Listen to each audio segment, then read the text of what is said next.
আসসালামু আলাইকুম। সংবাদে আপনাদের সবাইকে স্বাগত জানাচ্ছি। আমি ফিরোজ তোহা। শুরুতেই আরবে কেবলস সংবাদ শিরোনাম। বাংলাদেশের সর্বশেষ গুরুত্বপূর্ণ আপডেট সংবাদে আপনাকে স্বাগত। শুরুতেই সংবাদ শিরোনাম, পরে বিস্তারিত। শুরুতেই জানিয়ে দিব শেখ হাসিনার ৫০০ কোটি ডলার আত্মসাতের খবরে যা বলছে রোসাটম। রূপপুর পারমাণবিক বিদ্যুৎ কেন্দ্র থেকে বাংলাদেশের সাবেক প্রধানমন্ত্রী শেখ হাসিনার ৫০০ কোটি ডলার আত্মসাতের খবর প্রকাশিত হয়েছে। এই বিপুল পরিমাণ অর্থ আত্মসাতের সাহায্যকারী হিসেবে উঠে আসে রাশিয়ার রাষ্ট্রীয় পারমাণবিক সংস্থা রোসাটমের নাম। তবে টাকা আত্মসাতের এই ঘটনা প্রত্যাখ্যান করেছে সংস্থাটি। এরপর জানিয়ে দিব নগর ভবনের পেছনে সিঁড়ি দিয়ে পালিয়ে যান মেয়র আতিক। ঢাকা উত্তর সিটি কর্পোরেশন ডিএনসিসির প্রধান কার্যালয় নগর ভবনে গিয়ে জনসাধারণের ধাওয়া খেয়েছেন সংস্থাটির মেয়র আতিকুল ইসলাম। এ সময় তিনি নগর ভবনের পেছনে সিঁড়ি দিয়ে নিরাপদে বের হয়ে যান। জানিয়ে দিব ইসলামী ব্যাংকের ৫ ডিএমডি সহ ৮ শীর্ষ কর্মকর্তা বরখাস্ত। ইসলামী ব্যাংকের ৫ জন ডিএমডি সহ ৮ শীর্ষ কর্মকর্তাকে বরখাস্ত করা হয়েছে। নানা অনিয়ম এবং বেনামে ঋণ দেওয়ার সঙ্গে জড়িত থাকায় তাদের বরখাস্ত করা হয়। জানিয়ে দিব রাতে নীতি নির্ধারকদের বৈঠক ডেকেছে বিএনপি। দেশের চলমান রাজনৈতিক পরিস্থিতি নিয়ে দলের সর্বোচ্চ নীতি নির্ধারণী ফোরাম জাতীয় স্থায়ী কমিটির বৈঠক ডেকেছে বিএনপি। এদিকে জাতিসংঘের প্রতিনিধিদের সঙ্গে গণ অধিকার পরিষদের বৈঠক। বাংলাদেশে নিযুক্ত জাতিসংঘের আবাসিক প্রতিনিধি গোয়েন লুইসের সঙ্গে গণ অধিকার পরিষদের একাংশের বৈঠক অনুষ্ঠিত হয়েছে। এবং সর্বশেষ জানিয়ে দিব ডিপজলকে গ্রেপ্তারের দাবিতে বিক্ষোভ মিছিল। অভিনেতা প্রযোজক মনোয়ার হোসেন ডিপজলকে গ্রেপ্তারের দাবিতে রাজধানীর গাবতলীতে বিক্ষোভ মিছিল করছেন স্থানীয়রা। রোববার বিকেল 4:30টার দিকে গাবতলী বাস টার্মিনালে এই বিক্ষোভ মিছিলে অংশ নেন কয়েকশো বিক্ষোভকারী। মিছিলে অংশ নেয়া বিক্ষোভকারীরা জানান, গাবতলীর কুখ্যাত সন্ত্রাসী, চাঁদাবাজ এবং শেখ হাসিনার দোসর বাংলা সিনেমায় অশ্লীলতার জনক মনোয়ার হোসেন ডিপজল বৈষম্য বিরোধী ছাত্র জনতার আন্দোলনে তার ছেলেদের সম্পৃক্ততার কথা বলে যে মিথ্যাচার করেছেন তা শহীদদের রক্তের সঙ্গে চরম কৌতুকে সামিল। সে আওয়ামী লীগের সুবিধাভোগী এবং এই কোটা বিরোধী ছাত্র আন্দোলনে ছাত্র জনতা হত্যার অর্থ এবং অস্ত্রের যোগানদাতা। তার এই মিথ্যা বক্তব্যের কারণে আজ গাবতলী এবং এর আশপাশের এলাকায় ছাত্র জনতা ক্ষোভে ফুঁসে উঠেছেন। ডিপজলকে অবিলম্বে গ্রেপ্তার এবং বাংলা চলচ্চিত্রকে অশ্লীলতা মুক্ত করতে চলচ্চিত্র শিল্পী সমিতির সাধারণ সম্পাদকের পদ থেকে বহিষ্কারের দাবি জানান বিক্ষোভকারীরা। প্রিয় দর্শক, এতক্ষণ শুনছিলেন সংবাদ শিরোনাম, এবারে বিস্তারিত। তবে তার আগে বন্ধুরা অনুরোধ থাকবে সংবাদটিতে একটি লাইক দিন। এই চ্যানেলে আপনি নতুন হয়ে থাকলে সংবাদটি দেখতে দেখতে চ্যানেলটি সাবস্ক্রাইব করে রাখুন। কমেন্ট করে জানিয়ে দিন আপনার মূল্যবান মতামত। জানিয়ে দিন বন্ধুরা, আপনি আমাদের সংবাদটি বিশ্বের কোন দেশ থেকে বা বাংলাদেশের কোন স্থান থেকে দেখছেন এবং শুনছেন। এবারে বিস্তারিত। শেখ হাসিনার ৫০০ কোটি ডলার আত্মসাতের খবরে যা বলছে রোসাটম। রূপপুর পারমাণবিক বিদ্যুৎ কেন্দ্র থেকে বাংলাদেশের সাবেক প্রধানমন্ত্রী শেখ হাসিনার ৫০০ কোটি ডলার আত্মসাতের খবর প্রকাশিত হয়েছে। এই বিপুল পরিমাণ অর্থ আত্মসাতের সাহায্যকারী হিসেবে ওঠে রাশিয়ান রাষ্ট্রীয় পারমাণবিক সংস্থা রোসাটমের নাম। তবে টাকা আত্মসাতের এই ঘটনা প্রত্যাখ্যান করেছে সংস্থাটি। সোমবার ১৯ আগস্ট এক বার্তায় রোসাটম জানিয়েছে, গণমাধ্যমে রূপপুর পারমাণবিক বিদ্যুৎ প্রকল্পে অনৈতিক আর্থিক লেনদেন সংক্রান্ত প্রকাশিত বা প্রচারিত উস্কানিমূলক সংবাদ প্রত্যাখ্যান করছে রোসাটম। এতে আরও বলা হয়েছে, রোসাটম তার সব প্রকল্পে উন্মুক্ত কর্মপন্থা, দুর্নীতি প্রতিরোধ নীতি এবং ক্রয় পদ্ধতিতে স্বচ্ছতা নিশ্চিতকরণে প্রতিশ্রুতিবদ্ধ।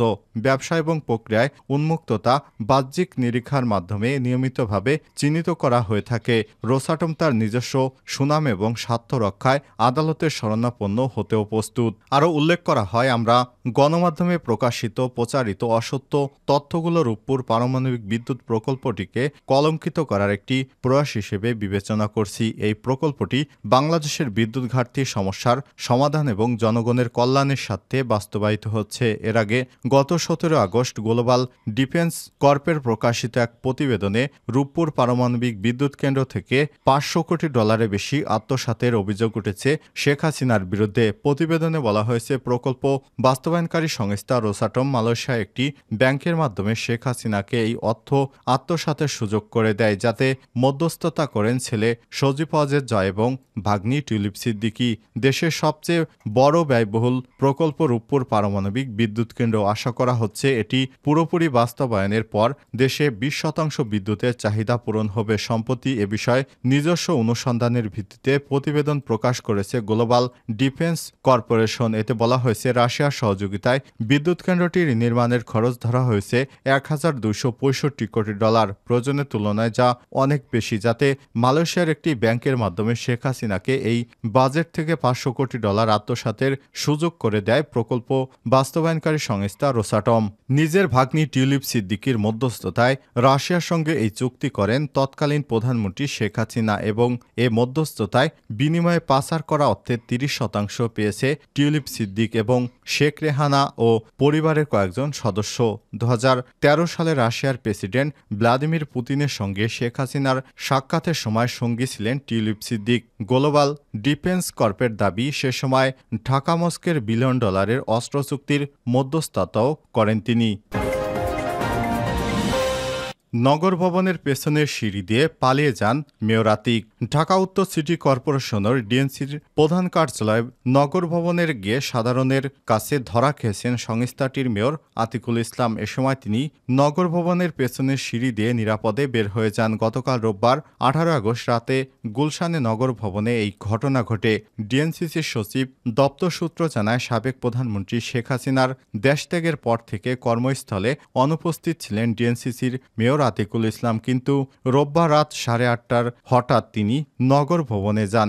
এমন খবর ছড়িয়ে পড়লে ডিএনসিসি ভবন ঘেরাও করেন সাধারণ জনতা। এ সময় তারা মেয়র আতিককে অপসারণের দাবিতে সেখানে একত্রিত হন। তবে বিক্ষোভকারীরা একত্রিত হওয়ার বিষয়টি বুঝতে পেরে মেয়র নগর ভবনের পূর্ব পাশে সিঁড়ি দিয়ে নেমে চলে যান। সে সময় ডিসিবি টিভির সাংবাদিক বিকাশ বিশ্বাসকে মেয়রের ব্যাগ টানতেও দেখা যায়। ডিএনসিসির মেয়র দপ্তর সূত্র জানায়, আতিকুল ইসলাম ঠিক কী কারণে অফিসে সময়ের পর নগর ভবনে ঢুকেছেন তা স্পষ্ট নয়, কারণ ওই সময় নগর ভবনে তার পিএস, সিও সহ সংস্থাটির কেউ ছিলেন না। এ বিষয়ে জানতে মেয়র আতিকুল ইসলামের মোবাইলে ফোন করলে সেটি বন্ধ পাওয়া যায়। এদিকে সোমবার 19 আগস্ট ডিএনসিসির মেয়র আতিকুল ইসলাম সহ দেশের 12 সিটি কর্পোরেশনের মেয়রকে অপসারণ করে সরকার।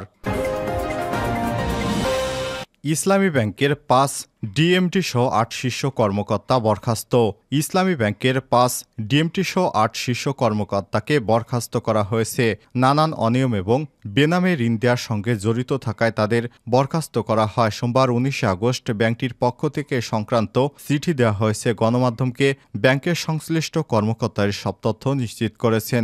বরখাস্ত হওয়া ব্যাংক কর্মকর্তারা হলেন অতিরিক্ত ব্যবস্থাপনা পরিচালক এএমডি কেজেকিউএম হাবিবুল্লাহ, উপব্যবস্থাপনা পরিচালক ডিএমডি মোহাম্মদ তাকিজউদ্দিন, মোহাম্মদ সাব্বির, মিফতাহুদ্দিন, মোহাম্মদ রেজাউল করিম ও ডক্টর মোহাম্মদ আবদুল্লাহ আল মামুন। এছাড়াও প্রধান অর্থ পাচার প্রতিরোধ কর্মকর্তা ক্যামেলকো তাহের আহমেদ চৌধুরী ও ট্রেনিং ইনস্টিটিউটের প্রিন্সিপাল মোহাম্মদ নজরুল ইসলামকে বরখাস্ত করা হয়েছে। জানা গেছে, শেখ হাসিনা সরকারের পতনের পর কর্মকর্তাদের চাপের মুখে সব কর্তা ব্যক্তিদের বরখাস্ত করা হয়। বরখাস্ত হওয়া কর্তা ব্যক্তিদের মধ্যে একজন অতিরিক্ত ব্যবস্থাপনা পরিচালক এএমডি, 5 জন উপব্যবস্থাপনা পরিচালক এবং 2 জন দুটি বিভাগের প্রধান।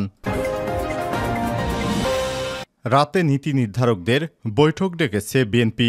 দেশের চলমান রাজনৈতিক পরিস্থিতি নিয়ে দলের সর্বোচ্চ নীতি নির্ধারণী ফোরাম জাতীয় স্থায়ী কমিটির সদস্যদের নিয়ে বৈঠক ডেকেছে বিএনপি। সোমবার 19 আগস্ট রাত 8:30টায় গুলশানে বিএনপির চেয়ারপারসনের রাজনৈতিক কার্যালয়ে এই বৈঠক অনুষ্ঠিত হবে। বৈঠকে বিএনপির ভারপ্রাপ্ত চেয়ারম্যান তারেক রহমান লন্ডন থেকে ভার্চুয়ালি যুক্ত হবেন বলে জানা গেছে। বিএনপির চেয়ারপারসনের প্রেস উইংয়ের কর্মকর্তা শামসুদ্দিন দিদার এসব তথ্য নিশ্চিত করেছেন। জাতিসংঘের প্রতিনিধিদের সঙ্গে গণঅধিকার পরিষদের বৈঠক। বাংলাদেশে নিযুক্ত জাতিসংঘের আবাসিক প্রতিনিধি গোয়েন লুইসের সঙ্গে গণঅধিকার পরিষদের একাংশের বৈঠক অনুষ্ঠিত হয়েছে। সোমবার 19 আগস্ট জাতিসংঘের বাংলাদেশ আবাসিক কার্যালয়ে দলের একাংশের সভাপতি নুরুল হক নূর এবং সাধারণ সম্পাদক মোহাম্মদ রাশেদ খান বৈঠক করেন। এ সময় গোয়েন লুইসের সঙ্গে উপস্থিত ছিলেন জাতিসংঘের ঢাকা কার্যালয়ের মানবাধিকার বিষয়ক জ্যেষ্ঠ উপদেষ্টা হুমা খান। বৈঠকে দেশের চলমান পরিস্থিতি পরিস্থিতি এবং ছাত্র জনতার আকাঙ্ক্ষায় আগামীর বাংলাদেশ বিনির্মাণে গণঅধিকার পরিষদের ভাবনা এবং জাতিসংঘের দৃষ্টিভঙ্গি নিয়ে আলোচনা করা হয়। আলোচনায় জুলাই থেকে ছাত্র জনতার শান্তিপূর্ণ আন্দোলনে ফ্যাসিস্ট আওয়ামী লীগ সরকারের চলমান গণহত্যা তদন্তে এবং আগামীর বাংলাদেশ বিনির্মাণে গণঅধিকার পরিষদের পক্ষ থেকে জাতিসংঘের সহায়তা চাওয়া হয়।